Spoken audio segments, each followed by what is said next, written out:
Good afternoon. Thanks for joining us today on the webinar topic, Investing, the Power to Change the World. We're going to give maybe about a minute and a half or 2 minutes for people to log on here. So if you don't mind just hanging with us and being patient, we'll get started briefly.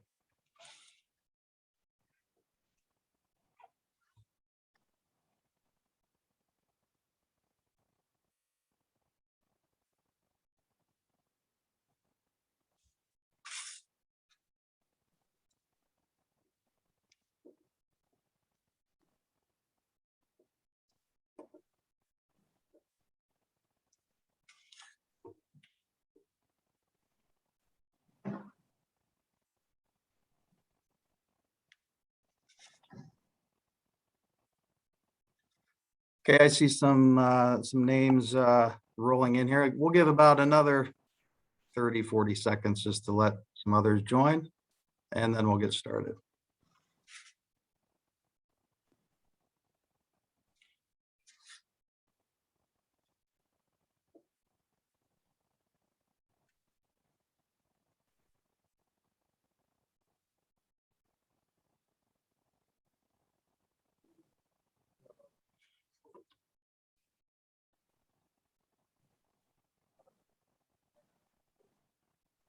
All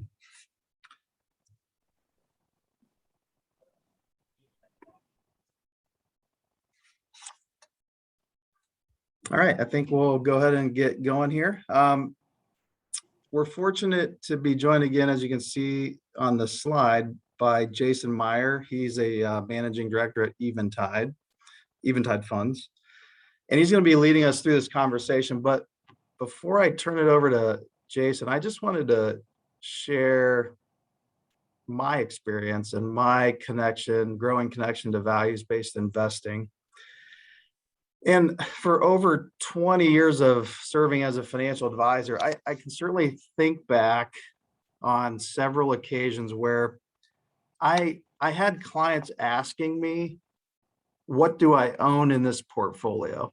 And it's typically a mutual fund-based portfolio. And up until probably 2 years or so ago, I would kind of dismiss that question. It was too hard to answer.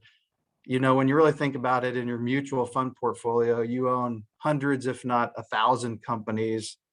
There's probably one or two or three or more that do things in the world that maybe you don't agree with, but it's not that big of a deal. I don't know how I was saying that, but that's kind of how I was answering the question.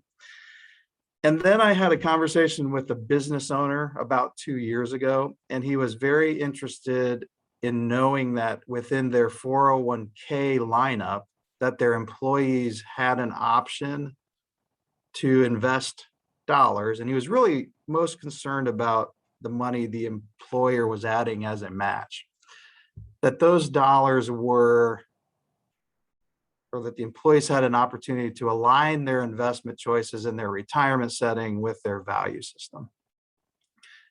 And as I talked to him about that, he already knew about Eventide funds, and he was asking me about Eventide funds. And I thought, okay, this is something I need to pay attention to. It's something that was interesting to me personally as well. So I would say since that time, I've grown in my personal experience with values-based investing. My experience with Eventide has obviously grown over that time, as has some of my clients as well. But I found it very captivating that you could have a conversation about investments that wasn't just about diversification and returns. It could be bigger than that. So I really hope you enjoyed today's conversation. Just a couple reminders. We're not selling you anything today, so just sit back, relax. We might be selling some thought-provoking ideas. I think Jason would probably agree to that. If you have a question, there should be a button at a Q&A or button at the bottom of your screen. Go ahead and click that. You can enter a question at any time. We'll save some time at the end to field those. So Jason, if you don't mind, take it away. Well, thanks, Andy, and really enjoyed getting to hear your story there. Thanks for for sharing that. Yeah, I had my own experience with that now about 13 years ago, when someone just asked me the question, when you invest, do you know what you're investing in? It's like, well, no, I have no idea. It never even occurred to me to ask that question. So we're going to be talking about values-based investing, and I'm gonna give you one angle on it, which is the power that our investing choices have to change the world. In other words, how the investment decisions we make impact the world around us. Before jumping in, by the way, I should say I'm calling you from Boston today. This is if you can see in the blue background here, we're in this tall tower, and we're right about here above the N on the screen. All right, so this is me. I'm Jason. Good to meet you. I'm with this company called Eventide, as Andy said. Our logo's in the upper right. We're a values-based investing mutual fund company, so we offer investments that advisors like Andy use with clients in reaching financial goals, and to reach those goals in alignment with their values. I spend the majority of my time as an advocate for this, doing talking events like this or speaking at conferences, and I enjoy it a great deal. All right, so let's go ahead and dive in. I want to talk for a moment about how the world changes, and it's important to have a clear understanding of the dynamics of how the world changes. And I want to share with you some thoughts from a sociologist named James Hunter, shown on the screen here. He is at the University of Virginia, and I think he's one of the leaders in world change theory. And he says that there's a couple of things that we tend to assign too much credit in changing the world, and they're shown on the screen: politics and autonomous individuals. So here in the US in particular, we tend to put our hope in politics. So, the presidential elections tend to be increasingly fraught with anxiety, and we feel like the fate of the world is hanging in the balance. Or with autonomous individuals, we tend to think that heroes change history. And so we remember from the past people like William Wilberforce, who was a hero, but he didn't act alone. There were many other forces at play. So what Hunter wants us to appreciate is the power of institutions. I want to read you a quote here. He says, "This capacity to change the world is not evenly distributed in a society, but it's concentrated in certain institutions," keyword, "and among certain leadership groups who have a lopsided access to the means of cultural production." So we're going to talk about investing as an institution and the power that it has to change the world. I'm going to show you this power in history and make a historical case for this. And then we'll jump to the present and talk about how we can harness this power in our own investment choices. So first historical example, I want to talk about this guy. You probably recognize this photo if you think back to your middle school history days. Who is this? This is Christopher Columbus, who set sail on one of the most famous voyages of all time. And we all know the story, right? He sailed the ocean blue in 1492. But what many of us don't know or have forgotten is the investing side of this story. So what I want you to think about with Columbus is I want you to understand what he was trying to do. So he ended up finding Central America, and that's what we remember him for. But what he was trying to do was he was trying to start a business. It was a for-profit shipping business. And his novel idea is that he wanted to reach places like India, not by sailing around the Horn of Africa, but by sailing west off of Europe. So he had a lot of clues as to how far away Japan was, and he thought it was about 2,600 miles. So he said, you know what I'll do? I'm going to sail west and open up a new profitable shipping line. And so that's what he needed. That's what he wanted to do. And so he needed capital. So first, this was a very risky proposition, right? No one had ever done this before. And so it involved risk, very expensive. I mean, this was an astonishing amount of money in that day. And the only way you could get financing of the magnitude that he needed was by going to kings and queens. Only they had the coffers big enough to fund such a company. So he went all over Europe talking to the aristocracy, the rulers of society, and heard a lot of no's before he heard a yes. So he was turned down in Italy, in France, in England. Finally, he heard a yes from Spain. And maybe you remember the story of King Ferdinand and Queen Isabella. By the way, he struck a sophisticated investing deal. He negotiated the right to get 10% revenues from the shipping route and an option to invest himself up to 1/8 in the business should he come into some money. So pretty interesting there. Now, we know what happened. He did not, in fact, succeed in starting that shipping business as he envisioned it, but he ended up happening upon Central America, and the rest is history. What I want you to think about for a moment is just how consequential investing decisions are. I mean, this never would have happened had he continued to hear no and not been able to raise this capital. So history would be different.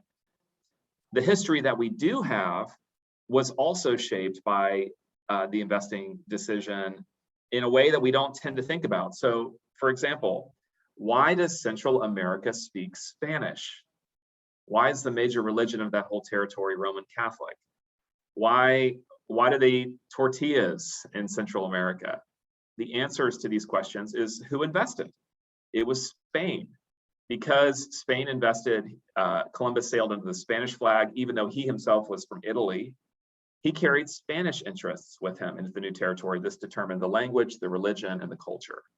So very powerful example here of an early example of what investing was like in the 1400s. So I want to give you another example. This is a map of the trading routes of the British India Company. It's the red color there. And the Dutch East India Company, that's the yellow color. These were shipping companies just like Columbus. Economic historians tell us that the world of modern investing was born out of the shipping industry in the 1400s, 1500s, and especially the 1600s. These two companies in particular mark the beginning of the modern investing era. Now, why is that? Well, they did not go to kings and queens to get their financing. Instead, they raised the capital that they needed via a new invention. Any guesses what it was? The stock and the bond. This is the first time that had ever been done. In fact, we get the world's first stock exchange established in Amsterdam, where then people could trade these stocks and bonds on a secondary market in order to get their money back. Now, did these two companies change the world? Oh man, in profound ways. So the British India Company was so powerful that actually India becomes a colony of Britain. Isn't that incredible? This is why today, although not a lot of people know this, the official language of India is, can you guess?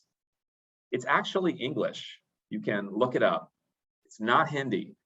And this is the legacy of this company. So if you count people who speak English as a primary or a secondary language, they're number one in the world for speaking English, and it's because of this company.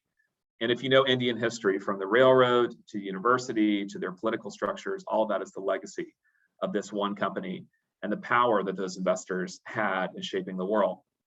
In the case of the Dutch East India Company, they started in 1602, and by the year 1634, they had grown in value in today's dollars to $8.2 trillion with a T. And you might be wondering, okay, well, how does that compare with big companies today? Well, it dwarfs them. So the biggest company today, last I checked, was Apple, with a value just over $2 trillion. So this company was 4 times as successful as Apple, if you can picture that. And as a result, they had massive, massive impacts all over Southeast Asia. These impacts were caused by the companies, yes, but these companies only existed because of investors. So investors are the ones really wielding the power here. Now, I want to show you how this progresses. So we move ahead in the 1600s, and it started to get messy.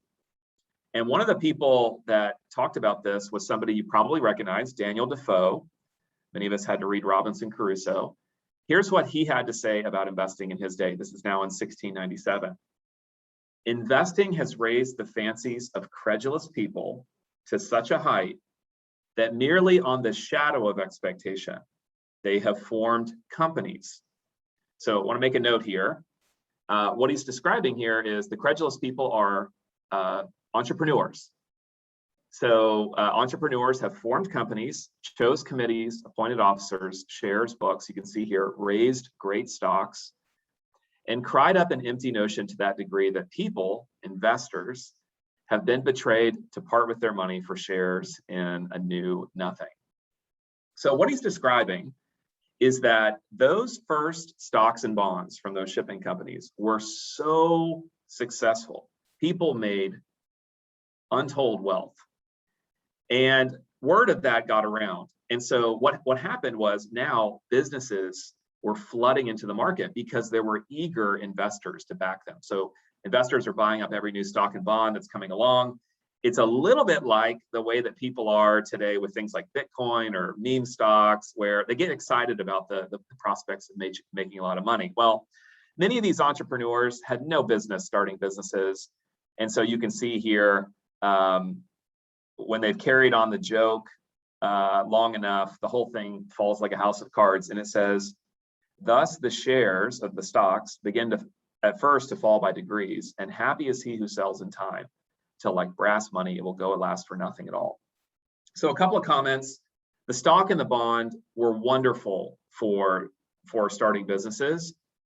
But what ended up happening is investors started to just buy these stocks and bonds without a lot of consideration about the kinds of businesses that they were supporting.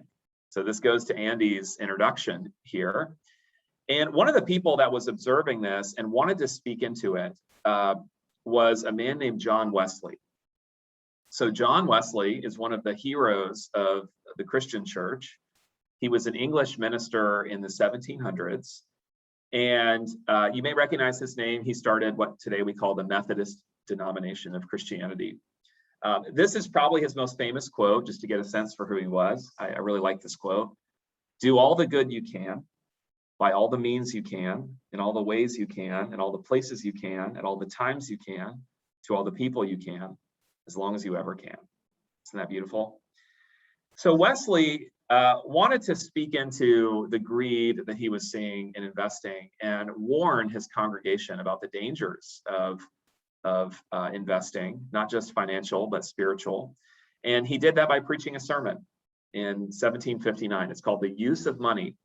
And I mention it in this presentation because this sermon is actually credited really by every secular sources as well as religious as being the starting place of today, what we describe as values-based investing. It began here, so fascinating bit of history. I'm not going to read this whole quote for you, but I want to give you a couple of sentences from it. So at the beginning, he says, we are thirdly to gain all we can. So he was not opposed to making money, gain all we can, but without hurting our neighbor. This we cannot do if we love our neighbor as ourselves, the second great commandment, according to Jesus. We cannot, if we love everyone as ourselves, hurt anyone in his substance. And he goes on to describe various real businesses and investments in his day that he felt like were predicated on harming others. At the end, he lays down a principle that I think is as relevant for us to consider today as the day he spoke it. It's these last two sentences, and I'll expound on him for clarity. He says, if the profits we receive come from activities that profit or benefit the souls of men, you're clear. Your employment's good, your gain is innocent. But if the profits come from activities that are either sinful in themselves, predicated on harming our neighbor, then it is to be feared you have a sad account to make. And lest you think he's mincing words, he says, oh, beware lest God say in that day, on the day of judgment, these have perished in their iniquity, but their blood do I require at thy hands. He's saying things like investment choices could be our very undoing. Very, very strong words here. Now, why is this? It's because when we invest, it's not just the profits we receive. Those profits are flowing from activities of businesses, and those businesses are having a real impact in the lives of our neighbors and indeed the world. And so he said we need to be as attentive to those impacts as we are to the bottom line. And I think that's a word for all of us to consider further. Now, if we talk about big companies today, here's some world changers: Google, Facebook, Twitter, and Netflix. Big time, right? And we often look at these companies and we marvel, and we should. They have been really incredible in terms of how they've grown up their businesses. But we forget sometimes that they would not even exist without the resource function that investing is. First in venture capital, then in an initial public offering, and then pushed higher even today in the secondary markets. Businesses need investors, and investors help businesses to grow. Let me give you one last example from history. I love this one.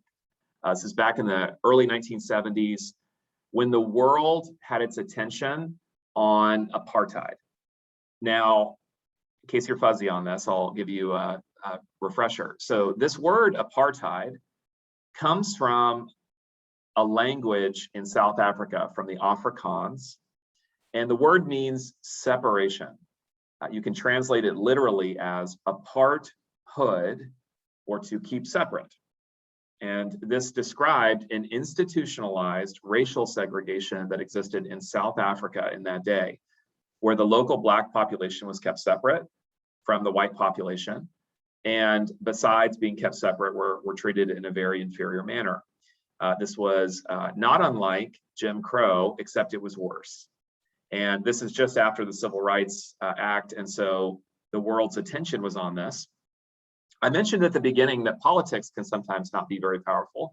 This is a good example. So the South African government had ignored multiple United Nations sanctions and embargoes. So all these nations are coming together, exerting pressure on South Africa to try to get them to end apartheid. South Africa is ignoring it. So how do you change this? Well, how about investing? A group of Episcopals took up the power of investing. So the Episcopal Church was looking at their investments, and they realized that they were investing in General Motors, the automotive company. And General Motors had operations in South Africa, and they put two and two together. They said, wait a minute, we hate this racial segregation. We don't want to be involved in it through our investments.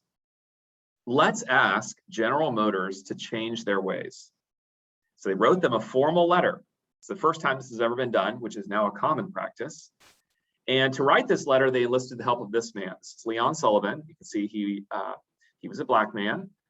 He was a Baptist minister and an anti-apartheid activist. And together with these Episcopals, they came up with what they called the Sullivan Principles, after Leon Sullivan, a set of proposals for GM: equal pay for equal work, same working conditions for Blacks and whites, integrating the bathrooms and the water fountains, which were segregated, things like that. They send off the letter. General Motors decides to do it. Pretty incredible. And in fact, they bring Leon Sullivan, this Baptist minister, onto the board of GM, one of the most powerful companies in the world at that time. Shortly thereafter, Ford and Goodyear, two other automotive companies also with operations in South Africa, they do it too. And one by one by one, like dominoes, companies begin to adopt these principles, and it begins to catalyze a widespread change within South Africa. Thus, one of the key instruments in the fall of apartheid, if not the key instrument, was actually this investor pressure. Pretty amazing. Changed the lives of millions and millions of the Black population in South Africa, with ripple effects throughout the world. By the way, these Episcopals had 0.006% of the shares in GM. This was not some financial strong arm position. This was ordinary Christians who were simply exercising conscience and faithfulness with the way that they invest. I think it's a pretty amazing story. Now, hopefully, I maybe haven't convinced you yet, but maybe I've intrigued you. How do we do this? How do we make these kinds of thoughtful, careful decisions? Well, how do we change the world? We need to be intentional. If we invest in the status quo, we capitalize the status quo, the world goes on as it does today. But if we do something different, we begin to reshape society. We need to collaborate with others. This is bigger than our own personal IRA or 401k. We're talking about a lot of money flowing around in the investing world. So we need to think collaboratively, and we need tools that engage the common good. By this, I mean we need investments that are targeted at serving the common good. And this is what my company does. There are others. We need financial advisors to host webinars like these and to meet with clients so that we can be informed in our investing decisions. Now, how do we be intentional? What does that look like? Well, there are 3 ways: avoid, embrace, engage. So avoid means choosing to avoid investing in companies that have problems, that are profiting from harm of neighbor in some way. This is what John Wesley was describing, and there are well-defined practices that Andy is familiar with on this step. The second is called embrace, and this is the most exciting to me. It is to strategically direct your money, not just away from the bad actors, but toward the shining examples of business in the world. I'm going to give you some examples of that. And finally, engage. If you're an investor, you can always engage companies. And this is what the Episcopals chose to do with General Motors that precipitated the fall of apartheid. I want to give you 3 examples of this embrace dimension to just cultivate your imagination about what's possible here. These are all from our own investments over the years, but there are many, many of these. Okay, so first one I want to share with you is clean energy. And maybe you've heard a lot about clean energy, but I want to give you a fresh look at it. I want to show you some headlines from India. So these are all news headlines from an Indian news agency, the Washington Post, CNN, but there are many more. India's pollution today is as deadly as the black smog that covered Britain during the Industrial Revolution. New Delhi's gas chamber smog is so bad that United Airlines has stopped flying there. Look at this last one. Breathing in Delhi air is equivalent to smoking 44 cigarettes a day. I don't know if we have any world travelers on the line, but if you've been to the big cities in India, you're going to say like, oh man, I know exactly what this is talking about. I'll show it to you. This is what it looks like in New Delhi. This is not fog, this is smog. This is New Delhi. This is a famous arch in the background called the India Gate, which is visible only as you begin to come upon it because of the smog. Here's Beijing, China. This is one of the worst places in the world. Same image left and right. On the left, a heavy rain has just come through, temporarily sweeping away the smog. On the right is what it looks like on a typical day. Here's the Forbidden City in Beijing. You can see the brown color to the air. Beijing, this is not at evening time. Pretty amazing. Just chokes out the sun. Here in the foreground, we see face masks, very familiar, but you can see in the fine print, this photo was taken in 2013. There's no airborne virus that they're afraid of. They're trying to breathe cleaner air, and it's a practice in India and China, in the big cities, to wear a mask outside. Kids will do it, elderly will do it, everyone does it. And sometimes it's a mask like we've been wearing, but a lot of times it's just they'll hold a cloth over their face to try to just filter out the finer particles. One more from China. This kind of pollution accounts for 16% of all premature deaths worldwide. You can see that's about 9 million lives lost. It exceeds deaths due to tobacco smoking, road fatalities, drug overdoses, war, and murder. Here's the same data, but helpfully displayed. So here's the type of pollution. So air is blue, the blue bars, and it's broken up by the wealth of nations. So you can see low-income countries, lower middle, upper middle, and high income. You can see this is where we are, a high income country. Our air quality is, in fact, as good as rural Africa.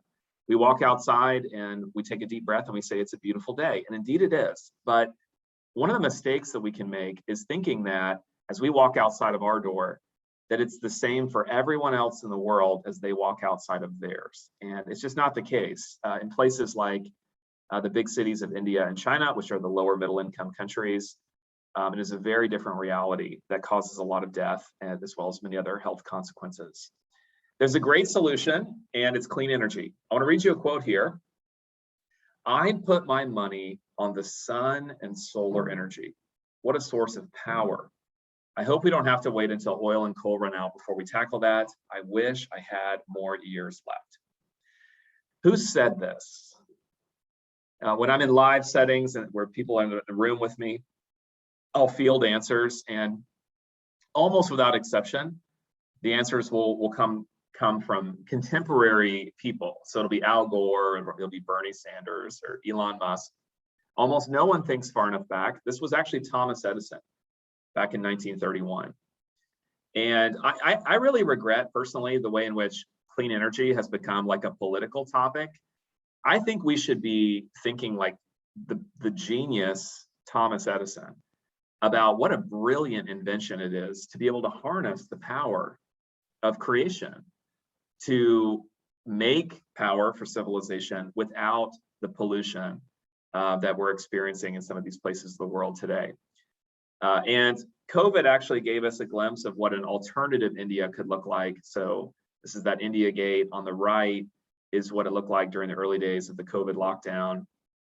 And just for a brief moment in time, there was a vision of a better world. And I like to think about investments in clean energy as actually trying to create this for my neighbors in India. All right, water technology is my second example.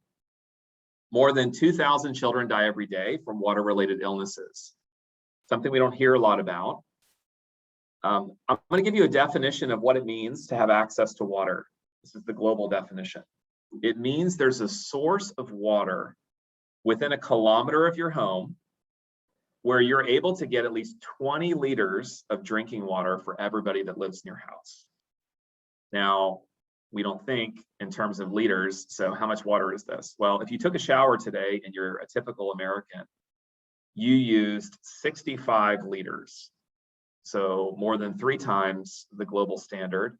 And you can see down here, the definition for drinking water is not just showering, it's actually everything. So for cooking and cleaning, personal hygiene. And with this definition, I want to give you some stats. About 1 million people die each year from diarrhea due to water-related illnesses. 80% are children under the age of 5. Today, dirty water is the second largest killer of children in the world, just behind pneumonia. By 2025, how many people will not have access? That's that definition I showed you. 800 million people, huge number. 133 million people have to live with worms in their stomach every day. 1/2 of all the schools in the world do not have access. Again, there's not a source of water within a kilometer. $1 spent on clean water has a big return for the world. And why is that? Well, people aren't sick. They're not on the toilet. They're not in the hospital. The healthcare system's less burdened. They're out being a productive member in society, contributing economically, so on and so forth. The world is the beneficiary here. Here's my colleague, Finney. He's our chief investment officer. These are 3 of his boys. These photos are taken in Uganda, where he goes each year. And he goes for church reasons, but while he's there, he tries to meet a practical need that the people have. So Finney, before becoming an investor, was a medical doctor in Boston. And so he conducts what's called a deworming clinic. So that's why all these people are lined up.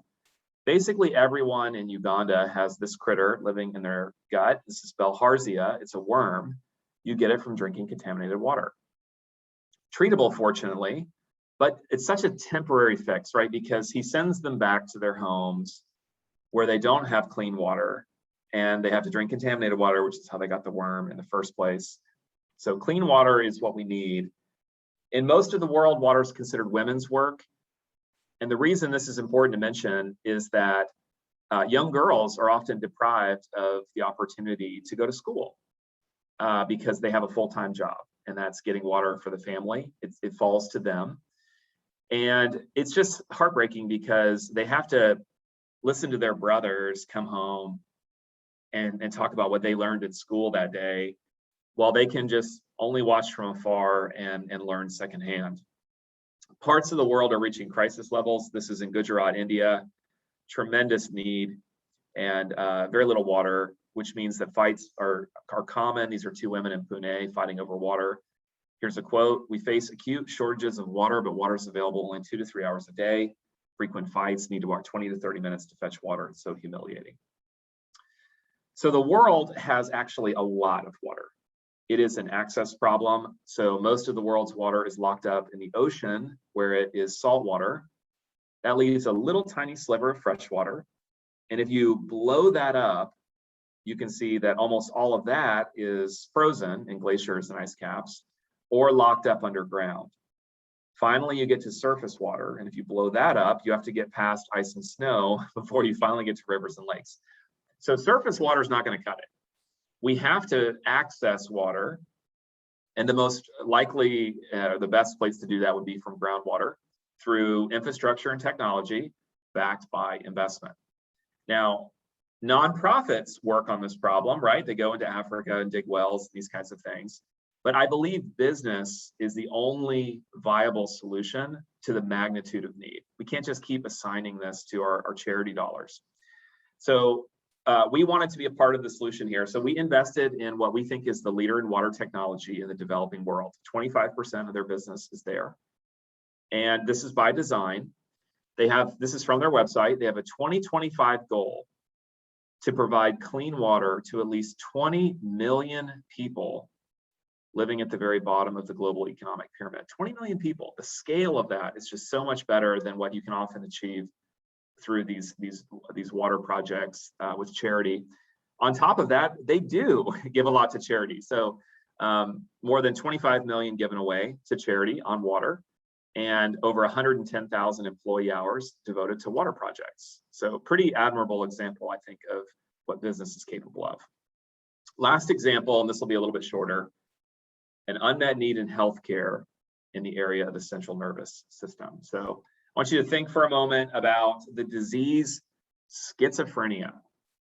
What do you know about this disease? How would you define it? All heard of it, right? Kind of tough to define. And the reason for that is this is the definition. It is a set of symptoms. And there are two categories here: positive symptoms and negative symptoms. The big ones are delusions and hallucinations. So people report that they see things and hear things. You know, the wall talks to them, these kinds of things. Other symptoms include their emotional range being very, very narrow, lacking initiative, just can't get motivated. Have you encountered this problem in your life? Occasionally people will say, like, oh, I knew someone whose daughter had schizophrenia. It was very sad. But actually we fail to see it right in front of our eyes, and that is with the homeless population. So schizophrenia is a massive problem among the homeless. It's one of the main drivers for homelessness. You'll often see people living on the streets and you're tempted to call them crazy, right? Well, why is that? What is that crazy? The formal diagnosis is often schizophrenia. It affects about 3 million Americans, quite a few.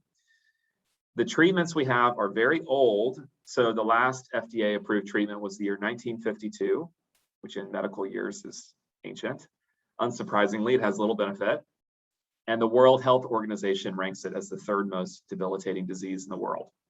It's like being imprisoned in your central nervous system. So we do a lot of healthcare investing, and my company, we wanted to be a part of this problem as well, and the solution to this.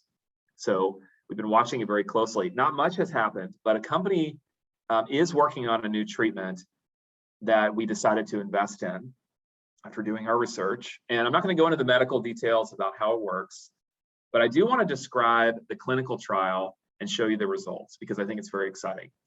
So what they did is they took a group of people who had schizophrenia and they split them up into 2 equal groups. Computer decided who was in each group. Half of them got a placebo, which is a sugar pill. It's nothing. And the other half got this new drug that they had been working on. It's a phase 2 clinical trial. They admitted everyone to the hospital for 5 weeks, and then they monitored the symptoms. And here are the results, which I'll tell you how to read. On the x-axis, this is just the length of stay in the hospital. So remember I said 5 weeks. On the vertical axis, it looks very intimidating, but it's actually really simple. If you see this PANSS, what that stands for is positive and negative symptoms score. So that artwork with the symptoms, all they're doing is counting up how many symptoms a person is expressing over time, and then they can calculate a score from that. You want to see the symptoms get better, right? Go down. So that's why the scale starts at 0 and goes negative. Black dotted line shows you what happened with the placebo. People got a little bit better. This is not surprising because it's such a debilitating disease. Just being in a hospital with nurse care, your life improves a little bit. But look at what happened with their drug shown in blue. They saw an almost 20-point reduction in this PANSS score, which clinicians told us is a complete game changer. It would change someone's life. Now there's one more phase they have to go through, phase 3, before the FDA could approve it for the population.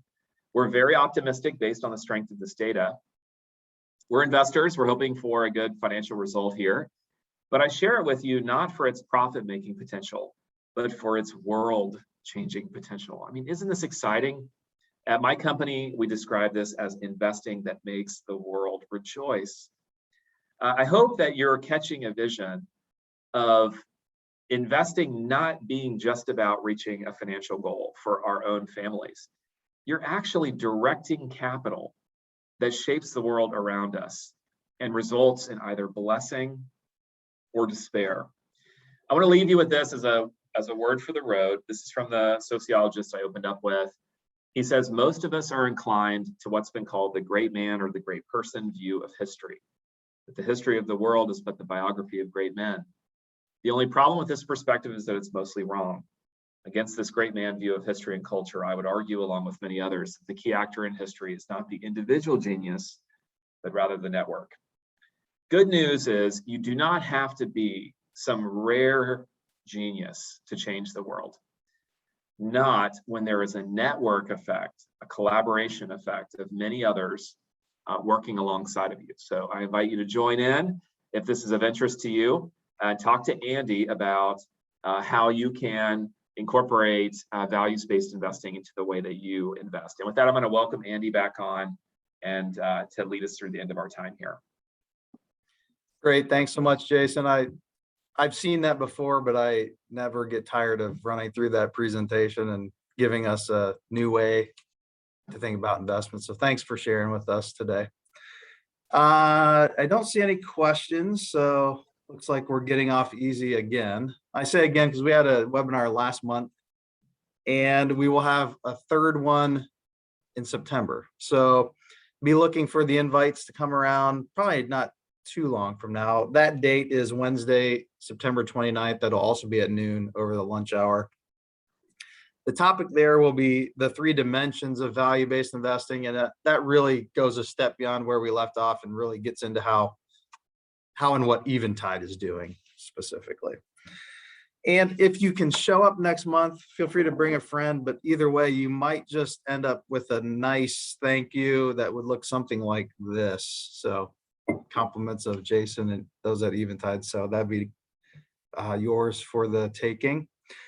Last month's webinar, as well as this one, they are recorded. Both are recorded. We will make them available on our web, on our Hummel Group website. You'll be notified when they're available too. So if you want to go back and watch these or share these with a friend or someone who might be interested, feel free to do that. You are looking at our team of advisors here at Hummel Group. Any one of us would be happy to expand on this conversation with you. If you'd like to look at your current portfolio in light of this values-based conversation, we would be more than happy to do that, obviously. And that's all I have. Hope you guys have a great rest of the day, and we'll see you next time.